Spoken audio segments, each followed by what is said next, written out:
نیا فریب۔ اسی روز رات کے وقت جب نوشیروان اور ملکہ کھانا کھانے بیٹھے تو باتوں باتوں میں بادشاہ نے کہا، آج ہم نے جلاد کو بھیجا تھا کہ لندھور کا سر کاٹ کر لائے، مگر تم نے اس کو بچا لیا، اس کی وجہ کیا ہے؟ ملکہ مسکرا کر کہنے لگی، آپ کا نام نوشیروان عادل ہے اور آپ 7 سلطنت کے بادشاہ ہیں۔ لندھور بھی ہندوستان جیسی بڑی سلطنت کا بادشاہ ہے، اور بادشاہ بادشاہوں کو یوں ہی نہیں مارا کرتے۔ یہ کام آپ کی شان کے خلاف تھا، جو سنتا آپ کو بدنام کرتا۔ پھر یہ بھی سوچئے کہ لندھور کو مار ڈالنے سے آپ کو کیا فائدہ پہنچے گا۔ اصل جڑ تو سلامت رہی۔ میرا مطلب امیر حمزہ سے ہے۔ قتل کرنا ہی ہے تو امیر حمزہ کو قتل کیجئے تاکہ سارا جھگڑا ختم ہو۔ ہم تمہاری عقل مندی کی داد دیتے ہیں۔ نوشیروان نے کہا، تم نے لندھور کو بچا کر اچھا کیا، مگر مصیبت تو یہ ہے کہ امیر حمزہ کو کیسے ختم کیا جائے؟ ہاں، اسے مارنا خاصا مشکل کام ہے۔ ملکہ نے فکر مند ہو کر کہا۔ اتنے میں بگتک کی ماں وہاں آ گئی۔ اس کا نام سکر غار تھا۔ لومڑی کی طرح مکار اور چلاک تھی۔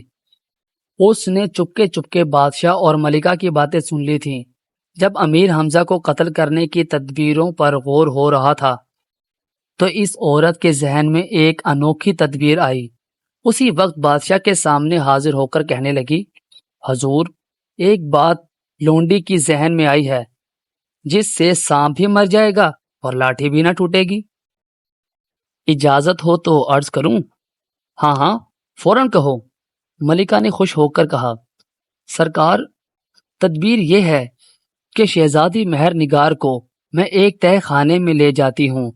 آپ امیر حمزہ سے کہیے کہ شادی کی تیاریاں کرو۔ 5-6 دن بعد یہ خبر اڑا دیجئے کہ شہزادی بہت بیمار ہے۔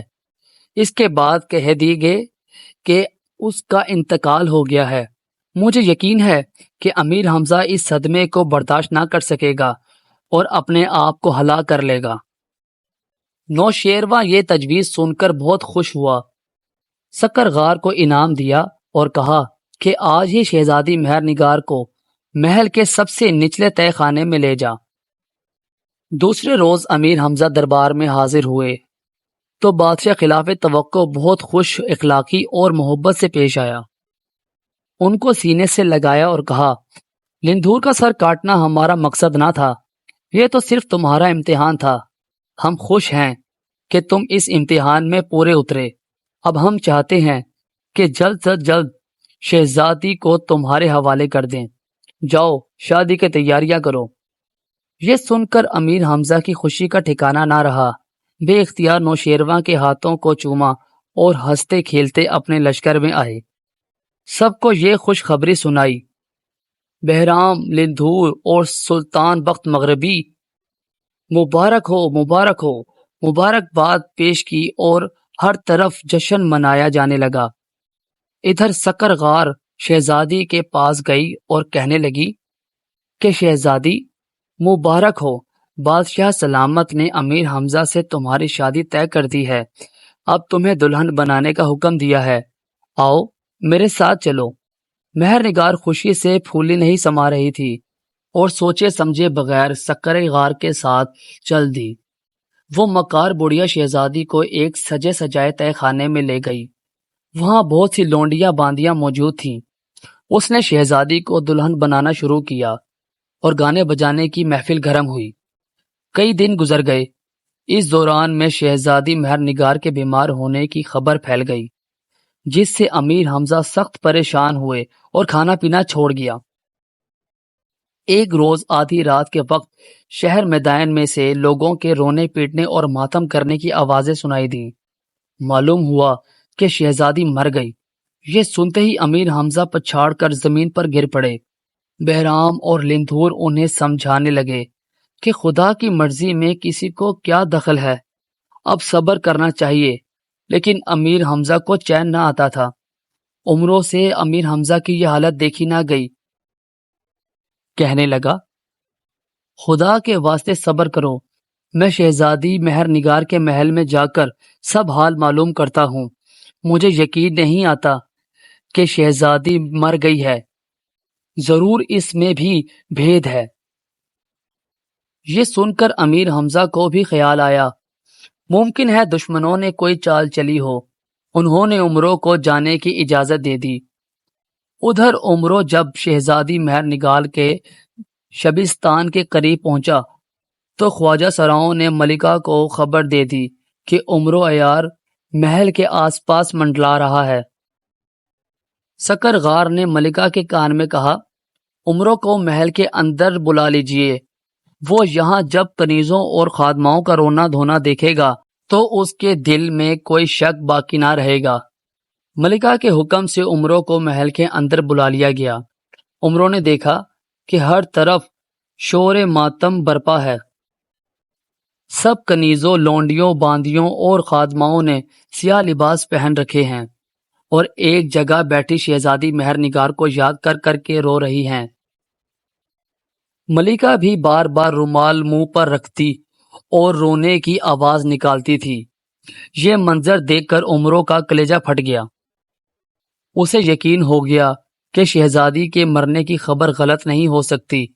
اتنے میں عمرو نے دیکھا کہ بختک کی بڑھیا ماں سکر غار ملکہ کے پاس آئی اور اس کے کان میں کچھ خسر پسر کرنے لگی۔ عمرو چکنا ہو گیا۔ اس نے دل میں کہا کہ یہاں بختک کی مکار ماں کا بھلا کیا کام، ضرور کوئی خاص بات ہے۔ اسی وقت وہاں سے اٹھا، اپنی شکل بڑھیا کی سی بنائی اور ہاتھ میں لکڑی لے کر ٹیکتا ٹیکتا سکر غار کے پیچھے چلا۔ وہ ایک تہہ خانے میں اتری جہاں کسی قدر اندھیرا تھا۔ عمرو نے پیچھے سے کہا، اے بہن ذرا آہستہ چلو، میں تو ہانپنے لگی۔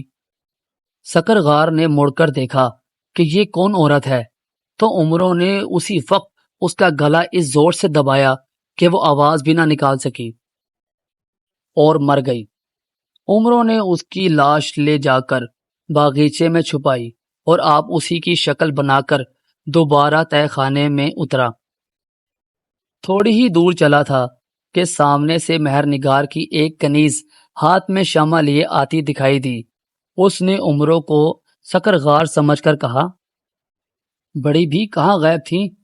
شہزادی کئی مرتبہ تمہیں پوچھ چکی ہے، اب میں تمہیں بلانے جا رہی تھی۔ اے بیٹی، غائب کہاں ہوتی؟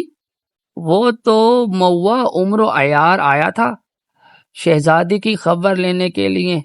ہاں، میں ملکہ صاحبہ کے پاس بیٹھی تھی، اس لیے دیر ہو گئی۔ عمرو یہ جواب دے کر اس کنیز کے ساتھ تہہ خانے میں اترا۔ کیا دیکھتا ہے کہ شہزادی مہر نگار دلہن بنی بیٹھی ہیں۔ عمرو نے اسے صحیح سلامت پا کر خدا کا شکر ادا کیا۔ شہزادی نے کہا، اماں آپ کہاں چلی گئی تھی؟ کیا امیر حمزہ آ گئے؟ عمرو نے جواب دینے سے پہلے کنیز کو ایک کام سے تہہ خانے کے باہر بھیجا، پھر اپنی اصل شکل میں آ گیا۔ شہزادی مہر نگار عمرو کو یکا یک اپنے سامنے پا کر سکتے میں آ گئی۔ اب عمرو نے جلدی جلدی کہنا شروع کیا، شہزادی صاحبہ، کیسی بارات اور کیسا دولہا؟ شہر بھر میں آپ کے مرنے کی خبر پھیلی ہوئی ہے۔ میں بڑی مشکل سے سکر غار کو ہلاک کر کے اور اس کی صورت بنا کر یہاں پہنچا ہوں۔ اب جلدی سے ایک رکا اپنی خیریت کا لکھ دو تاکہ میں امیر حمزہ کو دوں۔ شہزادی نے عمرو کے کہنے کے مطابق رکا لکھ دیا۔ عمرو نے پھر شہزادی کو تسلی دی، گھبرانا مت، ہم بہت جلد کسی ترکیب سے آپ کو لے جائیں گے۔ اچھا، خدا حافظ۔ عمرو تہہ خانے سے باہر نکلا اور اپنے لشکر کی جانب روانہ ہو گیا۔